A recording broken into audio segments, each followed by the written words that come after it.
Welcome back ناظرین، میں ہوں آپ کی ہوسٹ عائشہ نواز اور آپ دیکھ رہے ہیں سٹی نیوز ایچ ڈی پر پروگرام خوشبوئے رمضان۔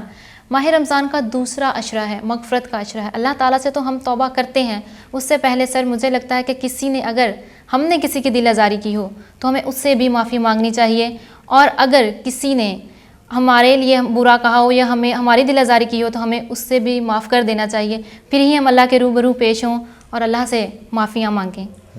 تو اپنے پروگرام کو آگے بڑھاتے ہوئے دوبارہ سے ہم رخ کریں گے اپنے مہمان گلاب ارشاد کی طرف۔ سر، میرا سوال ہے کہ کیا مساجد میں مذہبی ہم آہنگی کے لیے محکمہ اوقاف جو ہے وہ کیا خدمت انجام دیتا ہے؟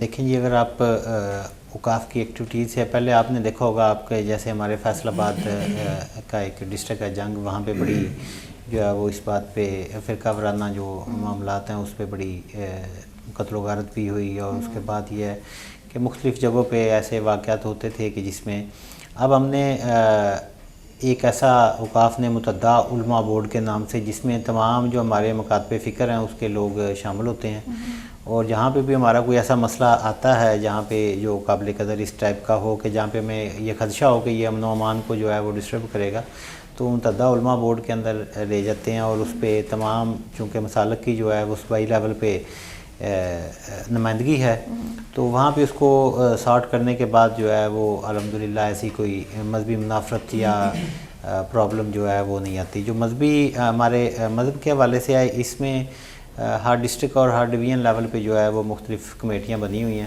جس میں ہماری جو اقلیتیں ہیں ان کے لوگ شامل ہیں، جو ہمارے مسلمان ہیں ان کے لوگ شامل ہیں۔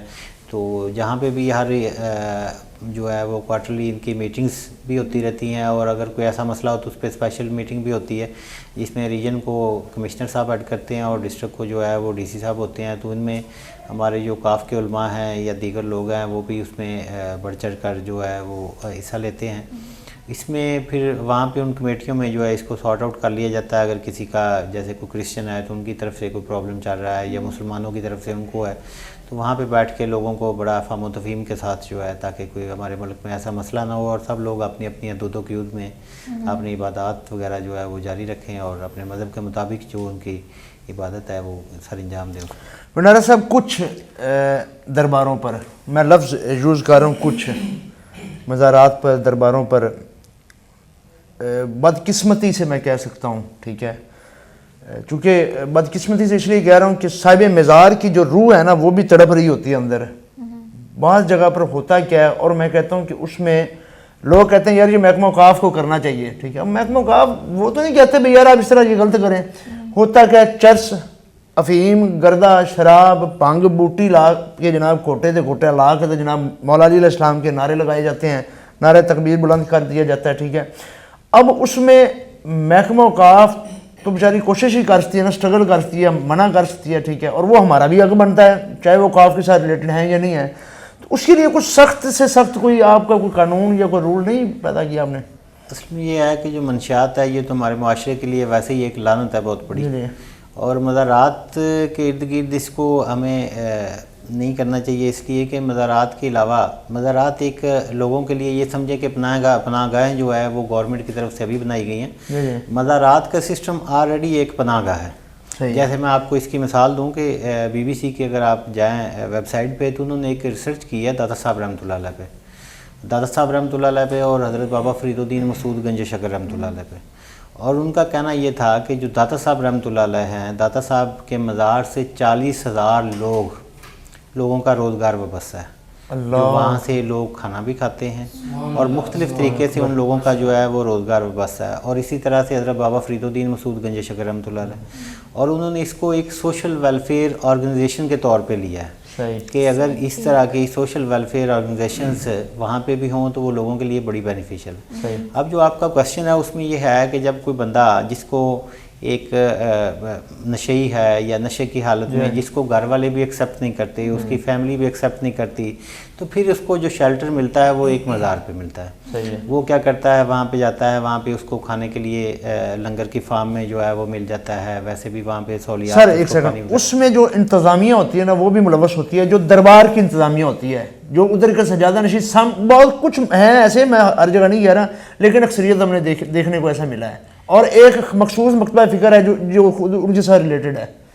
وہ آپ کی بات ٹھیک ہے، اس میں کچھ لوگ ایسے ہیں کہ جو اس لعنت میں ہیں. میں تو یہ کہتا ہوں کہ ہمیں اس کا اگر ریکارڈ میں آپ کو، ہم نے داتا صاحب رحمۃ اللہ علیہ پہ میں پیچھے پوسٹنگ تھی میری، تو وہاں سے ہم نے یہ کیا تھا کہ جو اس طرح کے لوگ تھے ان کو 400 لوگوں کو ہم نے ایک این جی او کے ساتھ لائزن کر کے جو نارووال میں بنائی کی تھی، تو ہم نے 400 لوگوں کو مختلف ہاسپٹلز میں بھیجا تھا تاکہ ان کا جو ہے وہ علاج کرتے ہوئے ان کو یہ جو ایڈکشن کی لعنت ہے بیچاروں کی، اس سے ان کو ان کا علاج کیا جائے اور یہ اس سے باہر آ جائے. اور جو چھوٹے چھوٹے مزارات ہیں، اسی طرح میں آپ کے پروگرام کی حفاظت سے جو این جی اوز ہیں ان کو یہ گزارش کروں گا کہ اس کے اوپر بھی جس طرح وہ این جی او کام کر رہی ہے، اس کے اوپر بھی ان کو معاشرے کا کارآمد شہری بنانے کے لیے دیکھیں. جب ہم اس میں نے اپنے طور پہ بہت کوشش کی کہ جو مینٹل ہاسپٹلز ہے اور اس کے علاوہ جو ایڈکشن کے ادارے ہیں ان کو دیا جائے، لیکن وہ ادارے بھی اس طرح کے لوگوں کو نہیں لیتے. اب ان کی ایک اسٹرینتھ ہوتی ہے، جس طرح میں نے ایگزیکٹو جو ان کے ہیں آفیسر مینٹل ہاسپٹل کے، ان سے بات کی کہ جی اب ہمارے زون میں اتنے لوگ ہیں تو آپ کائنڈلی ان کو میں بھجواتا ہوں تو آپ ان کا علاج کریں. تو انہوں نے کہا گلاب صاحب ہمارے پاس ایک مخصوص جو ہے وہ ہے جگہ، اس سے زیادہ نہیں ہے. تو اتنے انہوں نے ایکسیپٹ کیے، 10-12 لوگ انہوں نے ایکسیپٹ کیے، باقی انہوں نے واپس بھیج دیے. تو اس لیے یہ ہے کہ این جی اوز جو ہیں وہ ہمارے معاشرے کی ان لوگوں کے لیے، ان کو کارآمد شہری بنانے کے لیے، جہاں پہ ان کا علاج ہو ایڈکشن کا، اور اس کے بعد ان کو کسی ہنر جو ہے وہ سکھایا جائے تاکہ یہ کسی نہ کسی جگہ پہ بیٹھ کے تو وہ کام آ سکے معاشرے کا اور اس لعنت سے بھی دور جا سکیں، کیونکہ ان کی فیملیاں بھی ان کو ایکسیپٹ نہیں کرتی. تو ان لوگوں کو جو مزارات پہ بیٹھ کے ایسا کام کرتے ہیں اور ایسی چیزیں جو ہے وہ دیکھیں، سب سے بڑی لعنت ہے معاشرے کی کہ اگر ایک بچہ کسی کا ایڈکٹڈ ہو جاتا ہے تو آپ دیکھیں کہ وہ کتنا نقصان ہے فیملی کے لیے. اس پھر ہمارے دین کا تعلق نہیں ہے، روحانیت کا تعلق نہیں ہے اس کے ساتھ، روحانیت کا تعلق. اور یہ ایک بڑی بدقسمتی کی بات ہے کہ ہم جس کو دیکھتے ہیں کہ جس نے لباس نہیں پہنا ہوا اور وہ ننگا منگا پہ پڑا ہوا ہے، وہاں پہ ہم سمجھتے ہیں یہ بڑے کو پہنچی. ایسی بات نہیں ہے. جو لوگ، جس لوگ نے مطلب جو بندے جس کو پاکی نپاکی کا وہ نہایا نہیں ہے، غسل کے فرائض کا نہیں پتہ. دیکھیں اس میں سب سے پہلی بات یہ ہے کہ جو ہماری شریعت بتاتی ہے، جو سرکار دو عالم صلی اللہ علیہ وسلم کی ذات جو ہے، اس سے ہمیں سبق سیکھنا چاہیے کہ روحانیت کیا ہے. اب یہ ہے کہ روحانیت میں مطلب لوگ مثال دے دیتے ہیں کہ جی بابا بلے شاہ رحمۃ اللہ علیہ. آپ اگر بابا بلے شاہ رحمۃ اللہ علیہ کی آپ مثال لیں تو آپ حافظ قرآن تھے، آپ شریعت کے پابند تھے، اور اس مقام پہ، جس مقام پہ آپ ایک ایسے بندے جو ہے وہ پڑے ہوئے کو لے کے جا رہے ہیں، اس مقام تک پہنچنے کے لیے بہت بڑی آپ کو زہد کی، بہت بڑی عبادت کی ضرورت ہے. اور وہاں تک پہنچتے جو لوگ مطلب ایسے ہی ان کی تائید میں ایک مجموعہ تھے تصوف کا، بالکل ایسے ہی ہے. اور وہ کہہ لیں کہ ان کی سٹیج ہے جو آخری، جہاں پہ وہ اللہ اور اللہ کے حبیب کی ذات میں فنا ہو جاتے ہیں، وہاں پہ جا کے وہ لوگ جو ہے وہ اس طرح کے. میں سر آپ کی بات کو آگے بڑھاتا ہوں. اچھا، وہ جو باتیں کرتے ہیں نا حضرت بابا بلے شاہ رحمۃ اللہ علیہ تعالیٰ، ہر دوسرا تیسرا چوتھا بندہ وہ کر کے وہ خود کو پتہ نہیں کیا، حالانکہ پتہ نہیں وہ خود فنا فی اللہ پر پہنچ چکے ہوتے ہیں. بالکل وہ دیکھ کر رہے ہوتے ہیں، ہم وہ کتابی باتوں کے چکروں میں پڑے ہوتے ہیں. اب یہ دیکھیں نا، آپ نے اگر آپ ہسٹری پڑھیں تو مطلب لوگ یہ کہتے ہیں کہ شریعت بابا بلے شاہ رحمۃ اللہ علیہ حافظ قرآن تھے، اور اس کے بعد یہ ہے کہ آپ کے جو والد تھے وہ بھی ایک امام مسجد اور حافظ قرآن تھے.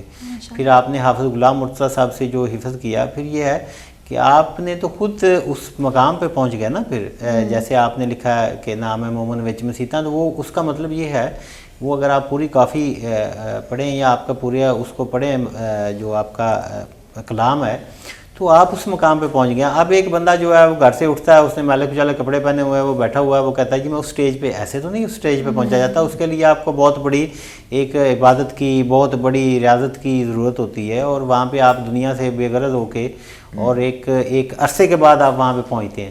تو یہ لوگ جو ہے وہ اس طرح، میں تمام لوگوں کو یہی گزارش کروں گا کہ آپ اس چیز کو نہ ملائیں روحانیت سے. اور جو جس بھی بزرگ کے حوالے سے آپ کوئی بات کر رہے ہیں، پہلے ان کی زندگی، ان کے حیات کو پڑھیں اور اس کے بعد اس پہ بات کریں، تاکہ یہ ہے کہ ان کی حیاتی کے بارے میں لوگوں کو علم ہو. اور وہ صاحب مزار جو چاہتا تھا، جو اس کی خواہش تھی، اب لوگ داتا صاحب رحمۃ اللہ علیہ پہ جاتے ہیں، اور وہاں پہ اگر آپ کشف المحجوب پڑھیں تو آپ کو وہاں پہ حضور داتا صاحب رحمۃ اللہ علیہ جو ہے وہ علماء کی اس قدر کرتے ہیں، اور آپ کی شریعت کے اس قدر پابند ہے کہ آپ مطلب بے نمازی کو تو آپ ایون ملنا گوارا نہیں کرتے تھے، اس حد تک جو ہے نا. تو لوگوں کو آپ نے ہمیشہ تلقین کی کہ یہ آپ نماز پڑھیں, آپ شریعت کے مطابق اپنی زندگی گزاریں. اب جو وہاں پہ جانے والے ہیں وہ کہیں گے کہ ہمیں شارٹ کٹ چاہیے, ہم جو مزار پہ گئے اور ہم اپنی ساری جو ہے وہ ضروریات وہاں سے پوری کر لیں, لیکن ان کا راستہ بھی تو اڈاپٹ کریں, اور وہی راستہ ہے جو سرکار دو عالم صلی اللہ علیہ وسلم کا راستہ ہے. اور ان لوگوں کے عمل کی وجہ سے آج ہم لوگ مسلمان ہیں, اور اس قدر آبادی جو بر صغیر میں مسلمانوں کی ہے وہ انہی لوگوں کے عمل کی وجہ سے ہے. اگر ان میں عمل نہ ہوتا تو مقرر تو آج بھی ہمارے بھی بہت ہیں, لیکن یہ ہے کہ وہ عمل نہ ہونے کی وجہ سے لوگ اس طرف اسلام کی طرف نہیں آ رہے. میں سر آپ سے نیکسٹ اگلا کویشچن کرتا ہوں. اس سے پہلے رانا صاحب ہمارے ساتھ موجود ہیں. رانا صاحب, سسٹم پہ بات ہو رہی تھی. خان صاحب, مجھے یاد پڑ رہا ہے دھرنے کے دنوں میں خان صاحب کے کنٹینر کو گھیر دیا گیا تو اس وقت پیڈ کام آئی. وہ کہتے ہیں پتہ ادو لگتا ہی ہے جدو اوکھے ٹائم کوئی کام آوے. ٹھیک ہے, پیڈ نے قربانی دی. خان صاحب نے بعد میں ان کو خراج تحسین پیش کیا اور شکریہ ادا کیا. میں شکر ادا کرتا ہوں کہ پیڈ کے کارکنان نے میرے کنٹینر کو مجھے بچا لیا. اچھا خیر, اس کے بعد پھر وعدے ہوئے, وعدوں پر عمل نہ ہوا. پھر اس کے بعد آپ لوگوں نے سپورٹ بھی کی ان کو بہت زیادہ. اب آپ کہاں پر کھڑے ہیں؟ لوگوں کا یہ کویشچن ہے, لوگ یہ پوچھ رہے ہیں بھائی قادری صاحب باہر چلے جاتے ہیں, ٹھیک ہے, ان کو اپنے کارکنان, ہاں یہ تو میں بھی مانتا ہوں, لیکن اگر آج بھی دیکھیں اگر آپ کے اپنے کارکنان کا کوئی نعرہ بلند کر رہے ہیں نا تو وہ پاکستان عوامی تحریک کی ہے. تو لیکن لوگ کہتے ہیں قادری صاحب ادھر موجود ہوں, قادری صاحب کو لوگ پکار رہے ہیں, خان صاحب کو اب ریجیکٹ کرنا شروع ہو گئے ہیں. آپ کیا کہتے ہیں اس پر؟ لیکن پرابلم یہ ہے قادری صاحب ادھر ہیں نہیں. اس میں یہ آپ کے سوال میں دو سوال ہیں. جی بسم اللہ. پہلا سوال تو یہ کہ ہم کہاں کھڑے ہیں. جی جی, ہم اویس بھائی وہیں کھڑے ہیں جہاں پہلے تھے. صحیح. یہ واحد پاکستان عوامی تحریک ایسی جماعت ہے جس نے نہ اپنا نعرہ بدلا, نہ منشور بدلا, نہ موٹو بدلا.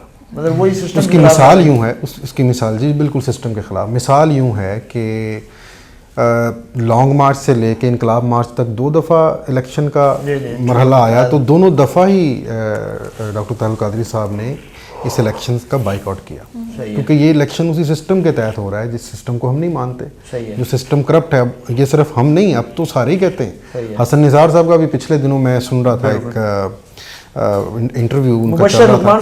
حسن نثار صاحب نے بہت بڑی خوبصورت بات کی. انہوں نے کہا جی میں نے 22 سال اس سسٹم میں تبدیلی کی خواہش کر کے آج میرا دل کرتا ہے کہ میں اپنے منہ پہ تھپڑ ماروں, کہ یہ نظام ایسا نظام ہے جس میں سے جال لگتا ہے, بڑی مچھلی نکل جاتی ہے, چھوٹی پھنس جاتی ہے. حسن نثار صاحب نے برانڈ ہے تجزیہ نگاروں میں جی بہت بڑا. اب دیکھیں وہ تائید کر رہے ہیں ڈاکٹر طاہر القادری صاحب کے اس بات کی کہ یہ نظام بوسیدہ نظام ہے.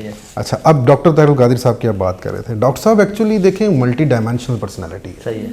اگر تو ڈاکٹر صاحب کی زندگی میں صرف سیاست نظر آئے آپ کو تو پھر یہ آپ کا سوال جائز ہے. لیکن اگر آپ ڈاکٹر صاحب کی زندگی میں دیکھتے ہیں کہ اس شخص نے 500 سے زائد کتابیں لکھ دیں, 5000 سے زیادہ اس شخص نے خطاب کیے.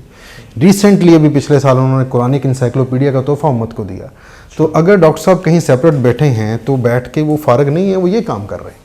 ڈاکٹر صاحب کے پاس ڈیول ذمہ داری ہے, وہ قوم کا بھی سوچ رہے ہیں, امت کا بھی سوچ رہے ہیں. دہشت گردی کا جب معاملہ آیا اور دہشت گردی کی پکچر پیسٹ کی گئی اسلام کے اوپر, تو آگے بالکل بابانگ دوہل جس شخصیت نے فتویٰ پیش کیا 300 صفحات پر مشتمل, 350 صفحات پر مشتمل, جو آج بھی مختلف زبانوں کے اندر ترجمہ ہو کے لوگ یونیورسٹیز میں پڑھا رہے ہیں, تو یہ کس کا کام ہے؟ ختم نبوت پہ 18 گھنٹے. ڈاکٹر صاحب کا دیکھیں وہ ان کی ذات کا احاطہ اگر آپ کرنا چاہیں تو پھر صرف سیاست میں نہیں ہوتا, پھر وہ ایک سماجی قائد بھی ہیں, وہ ایک معاشی قائد بھی ہیں, وہ ایک روحانی قائد بھی ہیں, وہ ایک مذہبی قائد بھی ہیں, وہ سیاسی قائد بھی ہیں. تو ڈاکٹر صاحب کی ذات سے آپ کو یہ ساری ڈائمینشنز ملتی ہیں. تو پھر اس تناظر میں یہ سوال کا جواب میرے پاس یہی ہے. اچھا, بلدیاتی الیکشن کی تیاریاں ہو رہی ہیں. جی جی, میں تو سمجھا پتہ نہیں ہون گی بھی یا نہیں ہون گی, ایویں ٹرک دی بتی پیچھے لایا ہے, ٹھیک ہے, لیکن تیاریاں ہو رہی ہیں. سننے میں آیا ہے کل بھی ایک پی ٹی آئی کے یوتھ کے لیڈر بیٹھے تھے ہمارے پاس پروگرام میں, تو لیکن کہہ رہے ہیں دسمبر تک پلان ہے, ہو جانا ہے.